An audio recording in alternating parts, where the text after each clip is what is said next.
Today we have start chapter second classifications of living beings।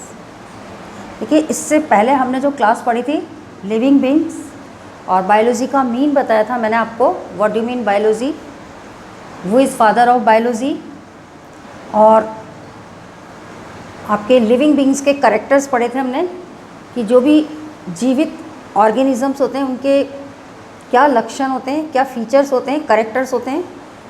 और आज हमारा chapter है क्लासिफिकेशन ऑफ लिविंग बींग्स। अभी वही चल रहा है, लिविंग बींग्स पर ही है हम, आपके जीवित ऑर्गेनिज्म पर। अब देखिए क्लासिफिकेशन, इसकी आवश्यकता क्यों पड़ी। आपके वर्ड्स में बहुत सारे जीव जंतु हैं, उनको जानना, पहचानना, उनके लक्षणों को जानना, उनके आवास को, उनके पोषण को, न्यूट्रिशन को जानना, ये सब कन्फ्यूज़न करता था। तो इसमें वैज्ञानिकों को आवश्यकता पड़ी कि इनका क्लासिफिकेशन किया जाए। तो क्लासिफिकेशन के लिए सबसे पहले तो आपका ये एरिस्टोटल दार्शनिक आया है, इसने भी कोशिश की है और इसने क्या बताया, सबसे पहले इसने अटेम्प्ट किया क्लासिफिकेशन को अपने वैज्ञानिक साइंटिफिक बेस पर, विज्ञान के बेस पर क्लासिफिकेशन दिया। इसने क्लासिफिकेशन किस बेस पर दिया, morphological character. You know morphological character, आपके बाह्य लक्षणों के आधार पर। ये मॉर्फोलॉजी है, आपके साइंस की एक शाखा है, ब्रांच है मॉर्फोलॉजी, जिसमें हम बाह्य लक्षण, हम इसको हम बोलते हैं बाह्य लक्षण। बाह्य लक्षण के आधार पर मॉर्फोलॉजिकल कैरेक्टर के बेसिस पर क्लासीफाई किया। किसको क्लासीफाई किया इन्होंने, एरिस्टोटल ने प्लांट्स को, PL मैंने लिखा है प्लांट्स, क्लियर। अब इन्होंने बाह्य लक्षण के आधार पर प्लांट को कैसे क्लासीफाई किया। जो बड़े प्लांट्स होते थे, पेरिनियल प्लांट्स होते थे, बहुवर्षीय, ज़्यादा जीवित रहते थे, और ब्रांच होते थे, उनको तो इन्होंने, उन प्लांट्स को तो इन्होंने नाम दिया ट्रीज़, पेड़ अर्थात वृक्ष। सेकेंडली श्रब्स नाम दिया, झाड़, बुशी प्लांट्स, बुशी प्लांट्स को इन्होंने बोला श्रब्स। और तीसरा इन्होंने हर्ब्स, शाकीय पौधे, जो आपके ये एनुअल प्लांट्स नहीं हो, ये आपके 1 या 2 साल जीवित रहते हैं पौधे, शाकीय पौधे, या 2-3 महीने वाले जो पौधे होते हैं, जैसे आपके पटेटो, टमाटो, आपके एबल मॉस्कस एस्क्यूलेंटम, भिंडी, ऐसे जो पौधे होते हैं हर्ब्स कहलाते हैं, शाकीय पौधे। तो इन्होंने ट्रीज, श्रब्स एंड हर्ब्स, इनके अंदर प्लांट्स को क्लासीफाई किया। तो ये इनके मॉर्फोलॉजिकल कैरेक्टर के अकॉर्डिंग किया कि बड़े जो होते हैं, ऊंचे प्लांट्स जो होते हैं, ब्रांच प्लांट्स जो होते हैं, these are known as trees. और जो छोटे होते हैं, स्मॉल होते हैं, और काफ़ी मतलब झुंड के अंदर, ग्रुप्स के अंदर होते हैं, बहुत सारी ब्रांचेज अराइज होती है जिनसे, उनको इन्होंने श्रब्स में लिया, झाड़ के अंदर लिया। और शाकीय पौधे, तीसरा इन्होंने हर्ब्स लिया, शाकीय पौधे ये। तो he also divide animals into 2 groups. तो ये तो प्लांट्स का था। फिर इन्होंने इसके अतिरिक्त ही ऑल्सो डिवाइड एनिमल्स, इन्होंने एनिमल्स को भी डिवाइड किया। और किस में डिवाइड किया इन्होंने एनिमल्स को, 2 ग्रुप्स के अंदर। अब वो 2 ग्रुप्स कौन से थे, पहला ग्रुप तो था those which had present red blood corpus.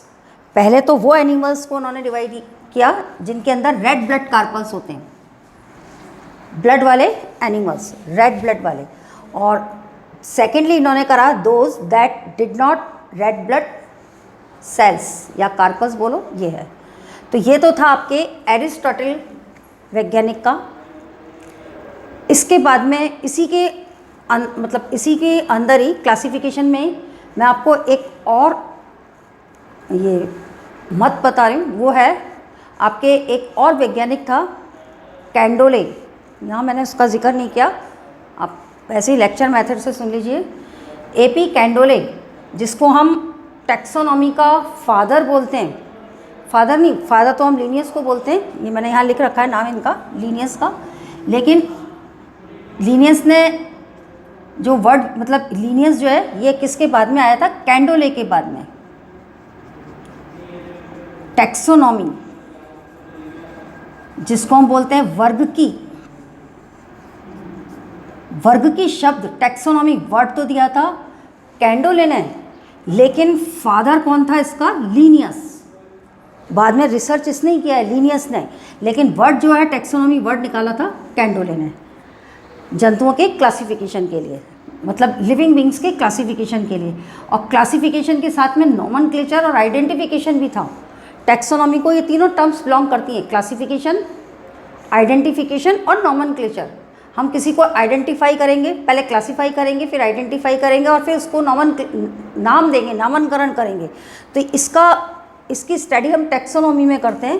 तो ये तो कैंडोले था, लेकिन लीनियस ने इस पर काफ़ी रिसर्च किया, काफ़ी अध्ययन किया इसके ऊपर कि जंतुओं को किस तरह से क्लासीफाई किया जाए अलग अलग ग्रुप में जो लिविंग बींग्स होते हैं।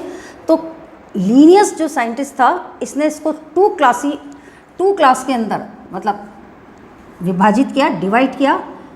एक तो इन्होंने ये बताया कि वर्ड्स के अंदर एक तो होते हैं प्लांटी बोला, और दूसरा बोला एनिमेलिया। एनिमेलिया के अंदर आ जाते हैं हमारे ऑल एनिमल्स, और प्लांटी के अंदर आ जाते हैं ऑल प्लांट्स। हम प्लांट्स का भी देखेंगे, प्लांट्स भी कई टाइप्स के होते हैं, इसमें भी आप आगे जा कर के इसका हाईली पढ़ेंगे। एंजियोस्पर्म, जिम्नोस्पर्म, जो हाई कैटेगरी के प्लांट्स हैं उनका डिवाइडेशन बाद में होगा, प्लांटी अलग पढ़ेंगे हम, अभी बाद में मैं आपको बताऊंगी। तो ये लीनियस ने टू किंगडम सिस्टम बोलते हैं इसको, आपके द्विजगत पद्धति, इसको हम बोलते हैं द्विजगत पद्धति। ये बताई लीनियस ने प्लांटी और एनिमेलिया। इसके अकॉर्डिंग टू क्लासिफिकेशन जो इन्होंने दिया ना, प्लांटी और एनिमेलिया, प्लांटी और एनिमेलिया दोनों में ही होते हैं, प्लांट्स में भी और एनिमल्स में भी। यानी प्लांट्स भी प्रोकैरियोटिक यूकैरियोटिक होते हैं, ऐसे ही एनिमल्स भी होते हैं, और ऐसे आपके एनिमल्स और प्लांट दोनों में होता है। यूनिसेलुलर भी होते हैं, ये मल्टी सेलुलर भी होते हैं, फोटोसिंथेटिक भी होते हैं, ऑटोट्रॉप्स भी होते हैं, हेटेरोट्रॉप्स भी होते हैं। काफ़ी जिक्र है इसमें कि इन्होंने सारा एक साथ मतलब पूरा एक समूह में दिया।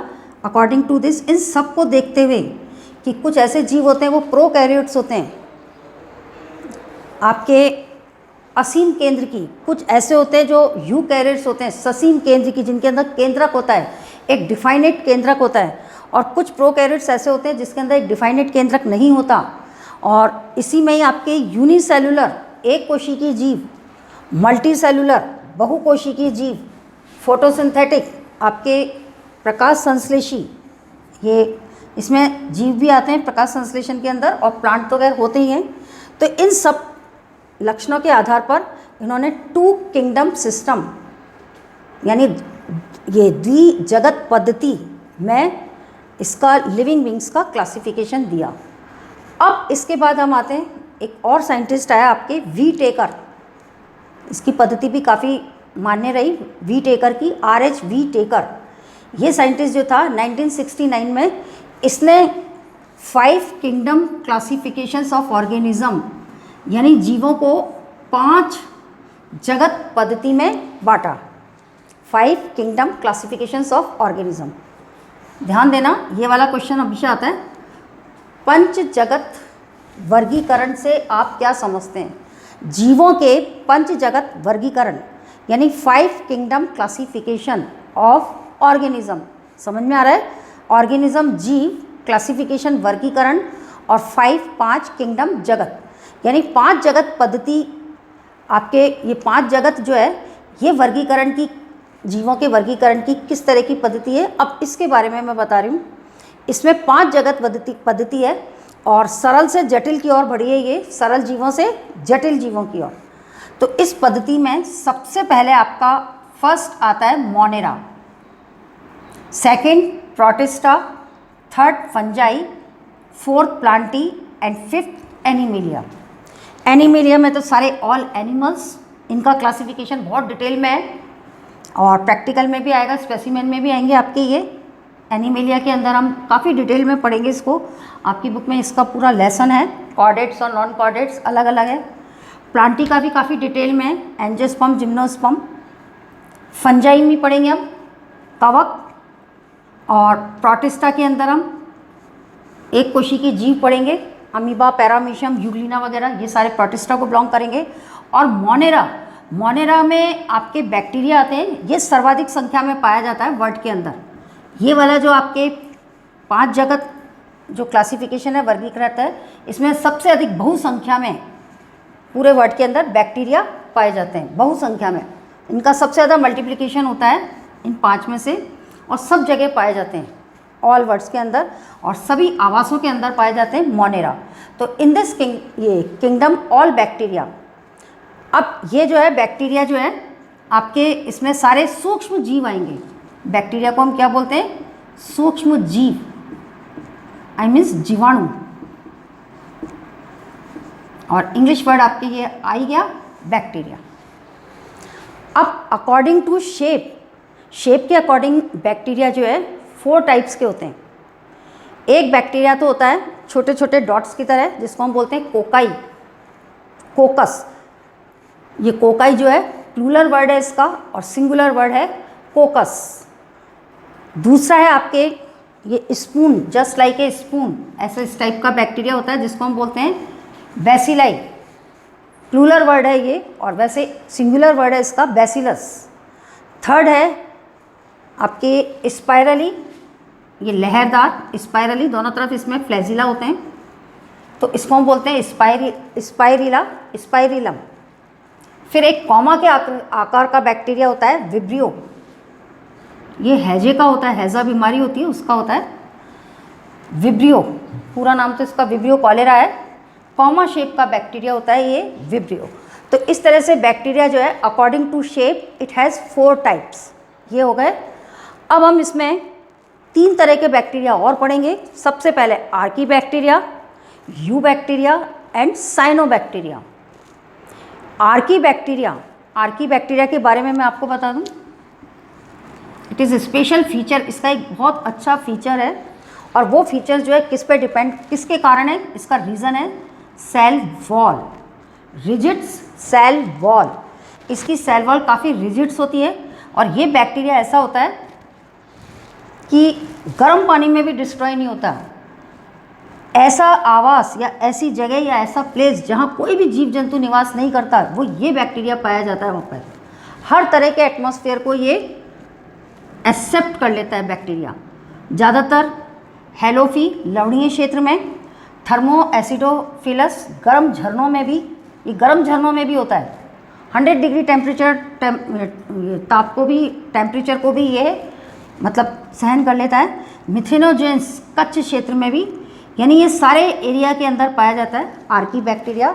यानी कहने का मतलब ये है कि अनफेवरेबल कंडीशन में भी ये लिव होता है, जीवित रहता है।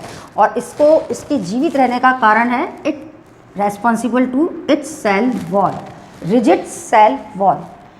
दृढ़ कोशिका भित्ति के कारण ये बैक्टीरिया जो है आपके प्रतिकूल परिस्थिति में भी, अनफेवरेबल कंडीशन में भी जीवित रहता है। और एक और बात बता दूं, मैंने ये आपका जो थर्ड मैंने लिखा है मैथेनोजेंस, कच्छ क्षेत्र में भी पाया जाता है। आपके जो हर्बीवोरस एनिमल्स होते हैं उनके इंटेस्टाइन से जो उनका सीवेज कम आउट होता है, जिसको हम गोबर बोलते हैं, सीवेज निकलता है इनके इंटेस्टाइन से हर्बीवोरस एनिमल्स की। तो इस सीवेज में भी कार्बन डाइऑक्साइड जब मिलती है इसके संग में तो मीथेन बनता है, एक गैस बनती है मीथेन, CH4। ये CH4 और कार्बन डाइऑक्साइड ये दोनों मिलकर के, दोनों गैसें मिलकर के एक गैस फॉर्म करती हैं जिसको हम बोलते हैं बायो गैस, जैव गैस, जिसका उपयोग ईंधन और लाइट वगैरह में किया जाता है। तो यह है archaebacteria. Now next we will come eubacteria. Eubacteria जो है ये भी आपके एक तरह से ट्रू बैक्टीरिया होता है। इसकी भी सेल वॉल जो होती है रिजिड्स होती है, और इसमें फ्लैजिला प्रेजेंट होता है आपके, जैसे उसमें स्पाइरिला के अंदर देखा था आपने दोनों तरफ, ये फ्लैजिला कहलाएंगे इसके। नेक्स्ट है आपका यू बैक्टीरिया के बाद में अब हमारा तीसरे नंबर का एक और बैक्टीरिया आ रहा है जिसका नाम है साइनोबैक्टीरिया। ये 3 हो गए। अब ये साइनोबैक्टीरिया जो है it has present chlorophyll A, इसके अंदर क्लोरोफिल ए होता है, और ये ऑटोट्रॉपिक बैक्टीरिया होता है आपका स्वपोषी बैक्टीरिया होता है। इसका सबसे बेस्ट एग्जांपल है ब्लू ग्रीन एल्गी। जी हाँ, मैंने शो किया है, एक बैक्टीरिया बनाया है फिलामेंटस। फिलामेंटस बोलते हैं तंतुमय, ऐसे तंतुमय जो स्ट्रक्चर होता है जिसका इस तरह का फिलामेंटस कहलाएगा। ये this structure belong to filamentous. तो ये फिलामेंटस स्ट्रक्चर को कौन सी एल्गी, कौन सा बैक्टीरिया बिलोंग करता है? साइनोबैक्टीरिया। फिलामेंटस में इस तरह से इसकी एक कोशिकीय आपस में अटैच होकर के एक रचना बनती है और बीच में, इन्हीं सेल्स के बीच में एक स्वेलन सेल्स होती है जिसको हम बोलते हैं हेट्रोसिस्ट। ये एक स्पेशल सेल है हेट्रोसिस्ट।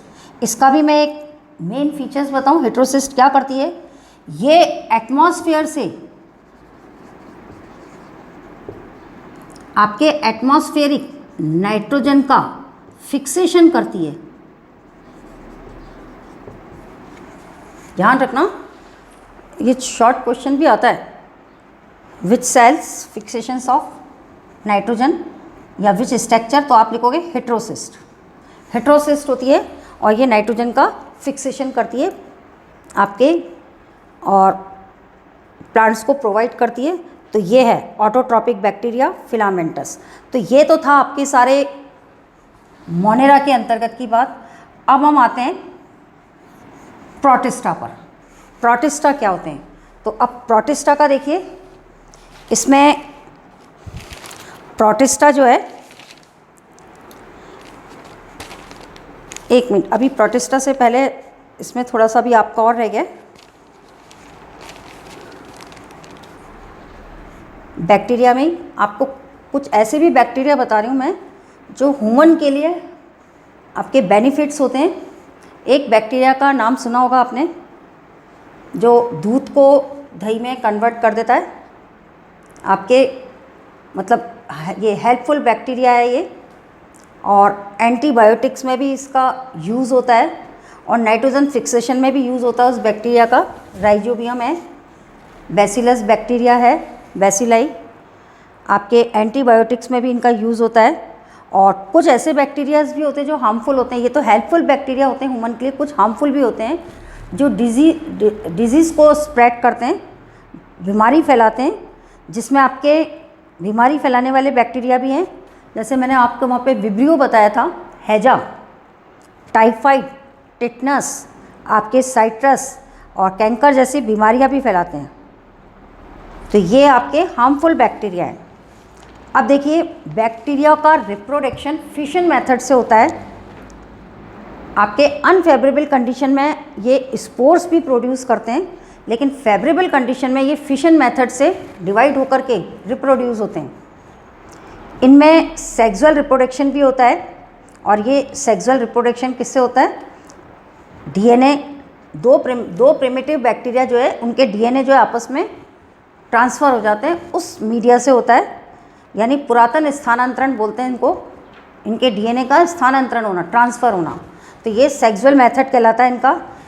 एक बैक्टीरिया मैं आपको और बता रही हूँ जिसकी कोई शेप नहीं होती, वो कैसी भी अपनी शेप को चेंज कर लेता है, और उस बैक्टीरिया को हम बोलते हैं mycoplasma. These are known as joker of animal kingdom. वो एनिमल किंगडम का जोकर कहलाता है, जोकर ऑफ एनिमल किंगडम, और उस बैक्टीरिया का नाम है माइकोप्लाज्मा।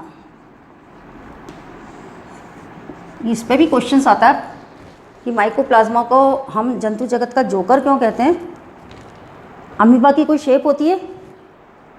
कोई शेप नहीं होती। अमीबा भी अपनी आकृति चेंज करता रहता है, इरेगुलर शेप का होता है। ऐसे एक ये बैक्टीरिया है माइकोप्लाज्मा, ये भी इरेगुलर शेप का होता है, और इसमें इसकी इरेगुलर शेप, अपने आकार को चेंज कर लेना, उसका मेन रीज़न होता है।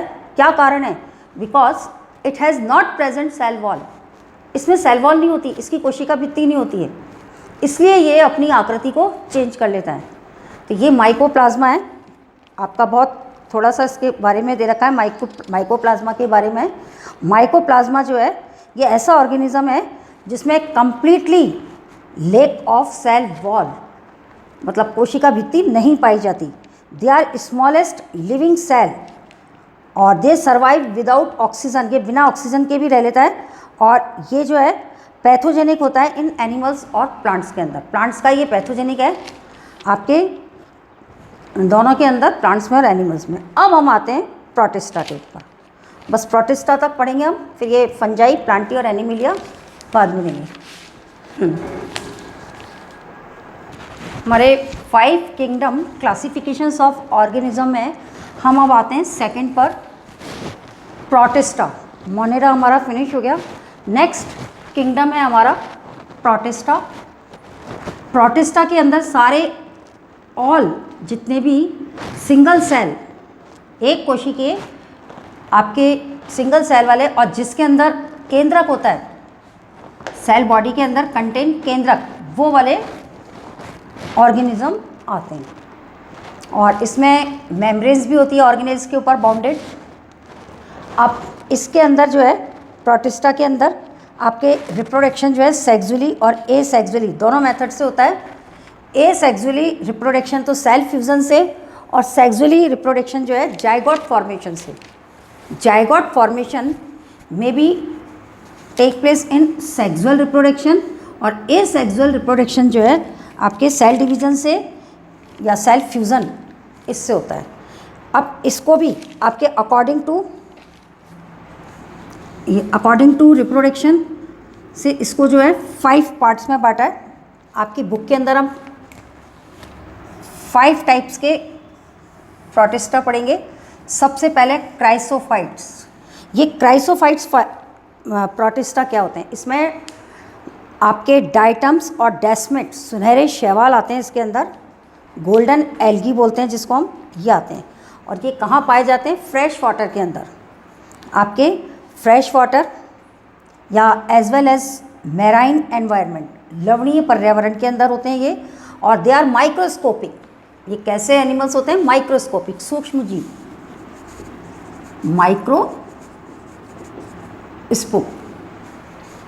माइक्रोस्कोपिक को बोलते हैं हम, सूक्ष्म जीव होते हैं।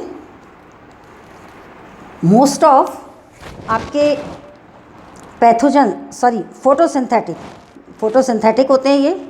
और इनकी सेल वॉल जो है टू थिन, ये ओवरलैपिंग शेल से बनी हुई होती है और आपस में फिट होती है और एक बॉक्स में बंद रहती है जिसको हम बोलते हैं सोप बॉक्स।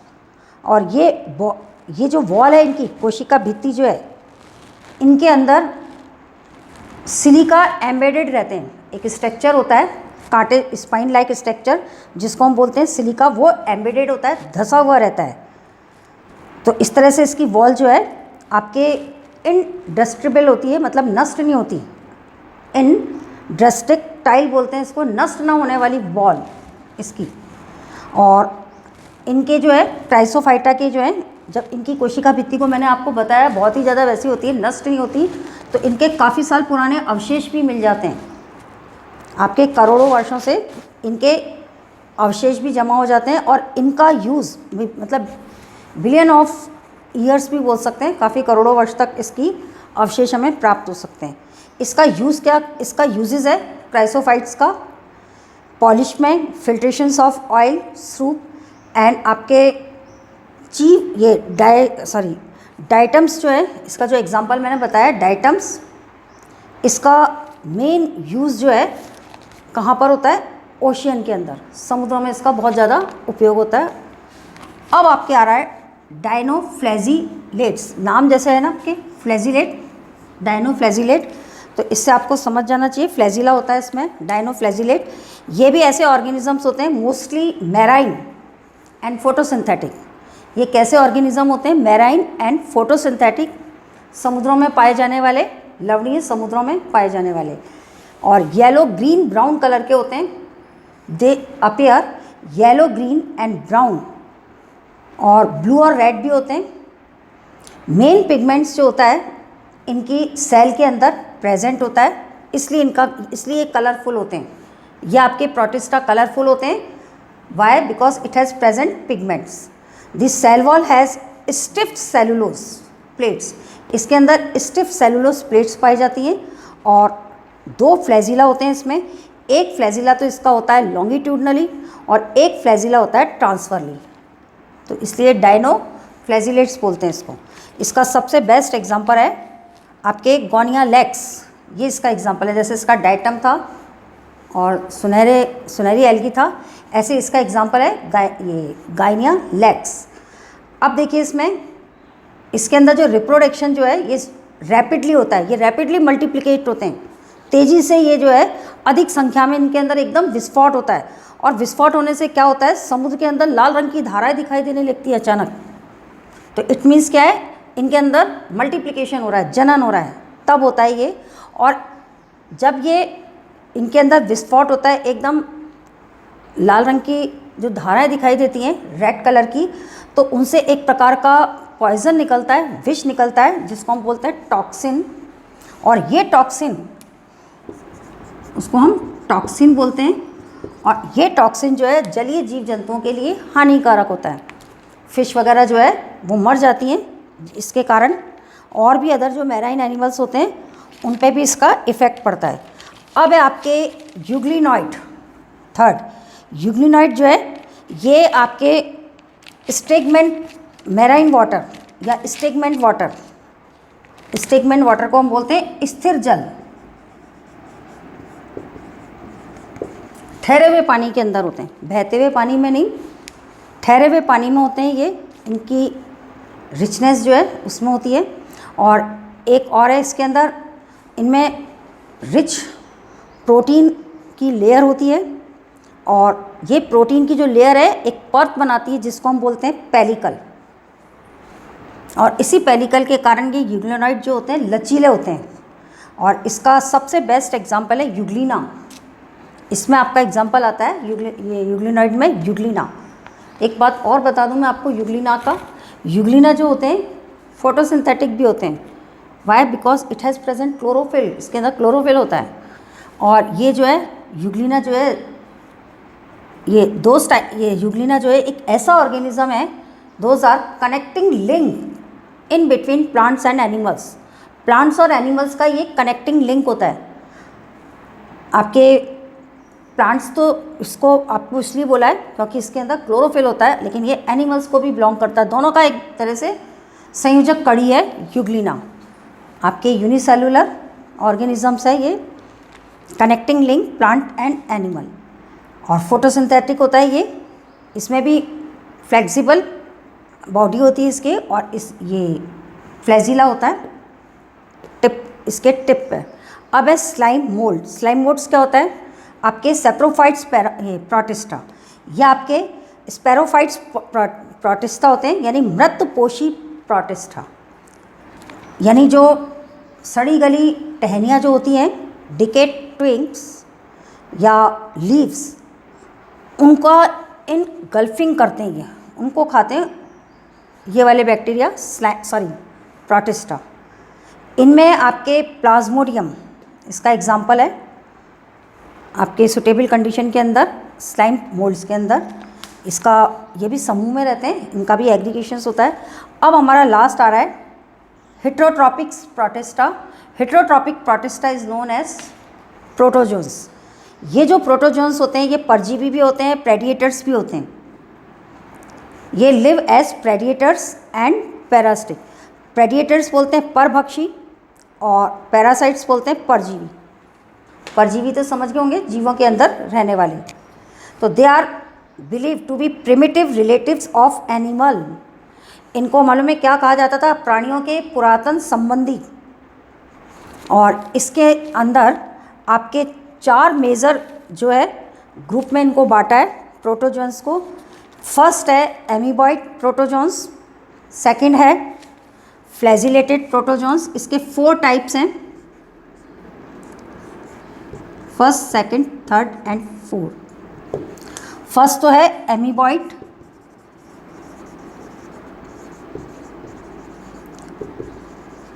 प्रोटोजोन्स। सेकंड है आपके फ्लैजिलेटेड प्रोटोजोन्स। थर्ड है आपके सिलिएटेड प्रोटोजोन्स। और फोर्थ है आपके स्पोरोजोआ, प्रोटोजोन्स। इस तरह से 4 टाइप्स के प्रोटोजोन्स होते हैं। सबसे पहले देखिए amoeboid protozoans live in fresh water, sea water और मॉइस्ट सॉइल। इसकी अक्रेंस कहाँ होती है एमीबॉइड प्रोटोजोन्स की? सी वाटर, आपके फ्रेश वाटर और मॉइस्ट सॉइल में। और दूसरा इसका क्या है? They move and captured their prey by putting of pseudopodia. ये सूडोपोडिया से कैप्चर करते हैं अपने प्रे को। सूडोपोडिया समझ गए? फॉल्स फिट बोलते हैं इसको, झूठे पैर। सूडोपोडिया बनाते हैं, एक अलग से ग्रोथ होती है इनकी और ये कहीं भी बन सकती है सूडोपोडिया। तो ये अमीबा के अंदर होती है, इसलिए इसको हम एमीबॉइड प्रोटोजोआ बोलते हैं। इसका सबसे बेस्ट एग्जांपल है अमीबा। इसमें सूडोपोडिया होते हैं इसके फॉल्स फूड जो कैप्चर करते हैं किसी भी अपने प्रे को। न्यूट्रिशन भी उसी से करते हैं ये। अब है फ्लैजिलेटेड प्रोटोजोन्स। फ्लैजिलेटेड प्रोटोजोन्स जो होते हैं फ्री लिविंग होते हैं और पैरासिटिक भी होते हैं ये। दे हैव फ्लैजिला, इनके ऊपर फ्लैजिला होता है और फ्लैजिला के कारण ऐसे जो है इसमें ट्रिप्नोसोमा, इसका एग्जांपल आएगा फ्लैजिलेटेड प्रोटोस्टोआ का ट्रिप्नोसोमा। ट्रिप्नोसोमा जो है एक बीमारी भी फैलाते हैं ह्यूमन के अंदर, स्लीपिंग सिकनेस, लंबे समय तक सोना। ये सोने की जो बीमारी है स्लीपिंग सिकनेस, निद्रा व्याधि, कहीं भी ट्रेन में, बस में जहाँ भी कहीं भी बैठे एकदम नींद लेना, ये एक व्याधि होती है। किसके कारण? आपके ट्रिप्नोसोमा प्रोटिस्टा के कारण। अब आपके नेक्स्ट आता है third ciliated protozoa. Ciliated protozoa ऐसे होते हैं, ये आपके एक्वाटिक होते हैं और मूविंग ऑर्गेनिज्म है, घूमते हुए चलते रहते हैं सिलिएटेड। इनकी बॉडी के चारों तरफ यानी नंबर ऑफ 1000 नंबर्स के अंदर सीलिया प्रेजेंट होते हैं। छोटे छोटे बाल होते हैं, एयर लाइक स्ट्रक्चर, जिसको हम बोलते हैं सीलिया, इसीलिए इसको हम सिलिएटेड बोलते हैं। इसका सबसे बेस्ट एग्जांपल है पैरामीशियम। पैरामीशियम स्लीपर एनिमल्स बोलते हैं इसको, चप्पल जंतु। तो ये आपका पैरामीशियम जो है सिलिएटेड प्रोटिस्टा को बिलोंग करेगा, यूनिसेलुलर। और इसके बारे में आपको मैं बता दूं, आपके ये जो सीलिया जो होते हैं काफ़ी सारे होते हैं। डाई कैरियोन होता है, ये डाई कैरियोटिक होता है। इसमें 2 केंद्रक होते हैं, एक तो होता है माइक्रो और एक होता है मेगा। ये आप आगे बुक में पढ़ेंगे पैरामीशियम के बारे में स्ट्रक्चर के अंदर। अब लास्ट है आपका स्पोरोजोन्स। ये स्पोरोजोन्स जो होते हैं ये ऐसे ऑर्गेनिज्म होते हैं जो कि इनमें एक इन्फेक्शंस पार्ट होता है इनका spore, like a stage in their life cycle. इसकी लाइफ साइकिल के अंदर एक पार्ट होता है इनका स्पोर्स, और ये मोस्टली आपके नोटेरियस इन प्लाज्मोडियम